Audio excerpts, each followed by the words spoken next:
Bismillahirrahmanirrahim. Assalamualaikum warahmatullahi wabarakatuh. Alhamdulillah rabbil alamin. Alhamdulillahilladzi ja'alana minan nasihin wa afhamana min ulumil ulama'ir rasikhin. Wassalatu wassalamu ala man nasakha dinahu adyanal kufra wat talihin wa ala alihi wa ashabihi alladhina kanu bitamassuki syari'atihi salihin.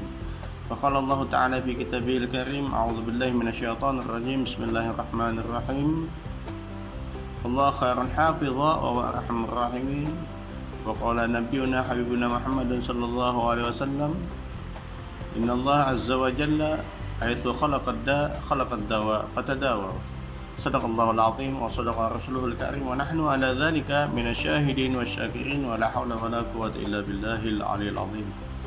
Alhamdulillah, kita panjatkan puji dan syukur kehadirat Allah Subhanahu wa taala yang alhamdulillah senantiasa mencurahkan rahmat hidayah dan inayahnya serta nikmat yang begitu banyak kepada kita. Kemudian salawat dan salam kita aturkan kepada junjungan kita, Nabi yang kita cintai, Nabi yang kita harapkan syafaat beliau di hari kiamat nanti. Anak-anakku sekalian yang Bapak banggakan dan Bapak sayangi, anak-anak SD Islam, dan khususnya anak-anakku yang sekarang berada di kelas 5, dalam kesempatan ini izinkan Bapak sedikit akan menyampaikan tausiah tentang sejarah wabah yang ada di dalam dunia Islam maupun cara Islam dalam menghadapinya. Anak-anakku sekalian yang Bapak sayangi dan banggakan, baru-baru ini dunia internasional telah dihebohkan oleh sebuah wabah yang sangat mengerikan di penghujung tahun 2019 yang lalu. Wabah tersebut dikenal dengan istilah Corona atau COVID-19 yang telah memakan korban ribuan nyawa manusia di seluruh dunia.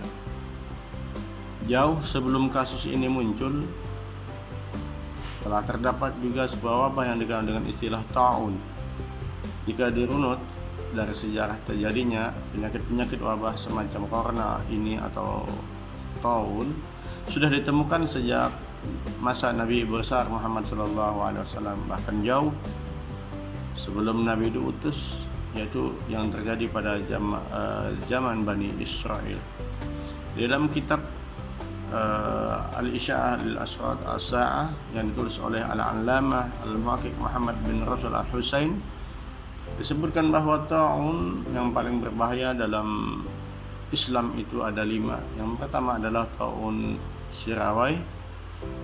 Kejadiannya itu terjadi pada masa Nabi besar Muhammad SAW. Kemudian yang kedua adalah taun Amwas yang terjadi pada masa Khalifah Umar bin Khattab. Kemudian yang ketiga adalah taun Al-Jarib yang terjadi pada masa Ibnu Jubair. Kemudian yang keempat adalah taun Fatayat yang terjadi sekitar tahun 87 Hijriah. Kemudian yang kelima yang terakhir adalah taun Al-Ashraf. Lebih rinci lagi di dalam kitab tersebut dijelaskan bahwa tahun Amwas terjadi pada masa pemerintahan Khalifah Umar bin Khattab yang terjadi pada tahun 17 Hijriah. Ada yang mengatakan terjadi pada tahun 18 Hijriah, di mana pada saat itu telah merenggut kurang lebih 25.000 tentara kaum muslimin yang meninggal ketika itu. Dinamakan tahun Amwas karena sebelum menyebar ke daerah-daerah lain, wabah tersebut hanya terjadi di daerah Amwas saja. Adapun para sahabat yang meninggal pada saat itu diantaranya adalah Abu Ubaid bin Jarrah, kemudian Mu'az bin Jabal, Suhaib bin Amr, Abu Janda, dan lain-lain. Kemudian setelah tahun Amwas ini berakhir, berikutnya terjadi di Al-Kufah pada tahun 49 Hijriah, dan 4 tahun berikutnya muncul lagi wabah taun yang terjadi pada tahun 53 Hijriah. Setelah kejadian wabah taun di Al-Kufah, dalam waktu yang tidak terlalu lama terjadi lagi wabah yang sangat mengerikan di Basrah sekitar tahun 69 Hijriah. Penyakit yang membahayakan ini dinamakan dengan taun Al-Jarib. Sebagian ulama mengatakan bahwa taun ini dinamakan Jarib karena ia menyapu manusia sebagaimana banjir besar menyapu bersih tanah-tanah.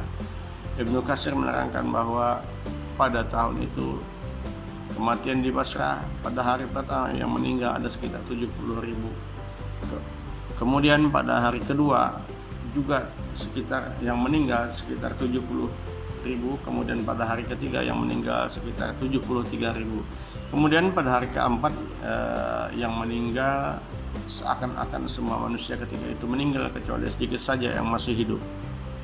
Kemudian tidak lama setelah itu pada tahun 87 Hijriah terjadi lagi peristiwa wabah taun yang mana pada saat itu mayoritas para gadis-gadis yang menjadi korbannya, sehingga dinamakan penyakit tersebut dengan taun al-fatayat atau yang bermakna pemudi.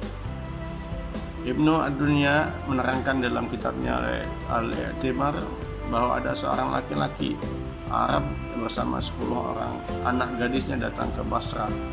Hanya berselang beberapa hari, ke-10 anak gadisnya tersebut langsung meninggal dunia. Demikianlah gambaran peristiwa wabah pada saat itu. Kemudian setelah wabah yang menyerang mayoritas para gadis berakhir, terjadi lagi taun al-ashraf. Dinamakan taun al-ashraf karena mayoritas yang meninggal pada masa itu adalah para orang-orang terhormat. Anak-anakku sekalian yang Bapak banggakan dan Bapak sayangi, itulah gambaran singkat tentang wabah-wabah yang ada dalam dunia Islam. Kemudian anak-anakku sekalian, untuk menyikapi dalam keadaan seperti sekarang ini, kita sebagai seorang muslim hendaklah kita kembali kepada ajaran agama kita. Dan berikut ini beberapa kiat yang dapat kita tempuh agar sebagai seorang muslim dalam menyikapi wabah yang sedang mewabah saat ini. Yang pertama adalah senantiasa meminta perlindungan kepada Allah Subhanahu wa taala. Virus corona atau virus yang lainnya adalah makhluk sebagaimana makhluk-makhluk Allah lainnya, dan ia tidaklah bergerak kecuali atas izin dan perintah Allah Subhanahu wa taala yang menciptakannya. Oleh karena itu, kita berlindung dari wabah ini kepada Allah sebelum kita berlindung kepada kemampuan diri kita sendiri atau kemampuan makhluk lainnya. Ingatlah bahwa sebaik-baiknya pelindung dan sebaik-baiknya penjaga adalah Allah Subhanahu wa taala. Allah Subhanahu wa taala berfirman dalam Al-Qur'an, Bismillahirrahmanirrahim. Allah khairun hafidha wa huwa arhamur rahimin. Maka Allah adalah sebaik-baik penjaga dan dialah Maha Penyayang di antara para penyayang. Berlindung kepada Allah Subhanahu wa taala bisa dilakukan dengan senantiasa membaca doa-doa pelindung yang bersumber dari Al-Qur'an seperti surah Al-Falaq, surah An-Nas, ataupun bersumber dari hadis Nabi sallallahu alaihi wasallam atau yang diajarkan oleh Nabi sallallahu alaihi wasallam, seperti doa yang diajarkan yang dibaca ketika pagi dan petang hari. Bismillahirrahmanirrahim. La yadurru ma'asmihi syai'un ba'du wa la fis sama' wa huwas samiul alim. Dengan nama Allah yang tidak membahayakan dengan namanya segala sesuatu yang ada di langit dan bumi, dan ialah Maha mendengar lagi Maha mengetahui.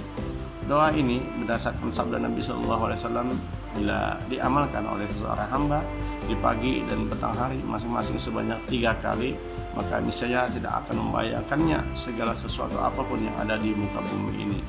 Kemudian yang kedua adalah berikhtiar atau berusaha dengan melakukan pencegahan. Di samping berlindung kepada Allah, tentunya sebagai seorang manusia kita juga harus berikhtiar atau berusaha dengan melakukan usaha-usaha pencegahan agar virus ini tidak menular kepada diri kita atau kepada orang-orang yang kita cintai. Kemudian yang ketiga adalah bertawakal kepada Allah Subhanahu wa taala. Setelah melakukan ikhtiar yang ada atau usaha-usaha yang ada, pada akhirnya semuanya kita serahkan kepada Allah Subhanahu wa taala. Kita tawakalkan diri kita kepadanya karena hidup dan mati kita sebagai seorang hamba semuanya berada di tangan Allah Subhanahu wa taala. Allah Subhanahu wa taala berfirman di dalam Al-Qur'an, Qul inna salati wa nusuki wa mahyaya wa mamati lillahi rabbil alamin. Katakanlah wahai Muhammad, sesungguhnya salatku, ibadahku, hidupku dan matiku hanyalah untuk Allah, Tuhan seluruh alam. Kemudian yang terakhir, yang keempat adalah yakin kepada Allah akan kesembuhan. Bila ada di antara kita yang ditakdirkan oleh Subhanahu wa taala tertimpa penyakit ini, maka yakinlah bahwa Allah Subhanahu wa taala sebaik-baik penyembuh, karena Ia adalah Tuhan Maha Penyembuh. Dan yakinlah juga bahwa tidak ada penyakit yang Allah turunkan kecuali ada juga obat yang diturunkan bersamanya. Nabi SAW bersabda di dalam hadisnya, Innallaha azza wa jalla haitsu khalaqad dawa fatadawa. Bahwasanya Allah Subhanahu wa taala ketika menciptakan penyakit, maka Ia menciptakan penyembuhnya, maka berobatlah.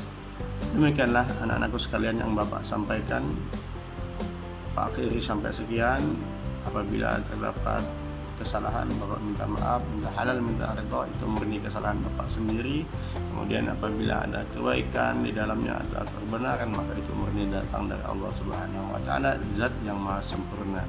Bapak akhiri, wabillahi taufiq wal hidayah wa ridha wal inayah. Wassalamualaikum warahmatullahi wabarakatuh.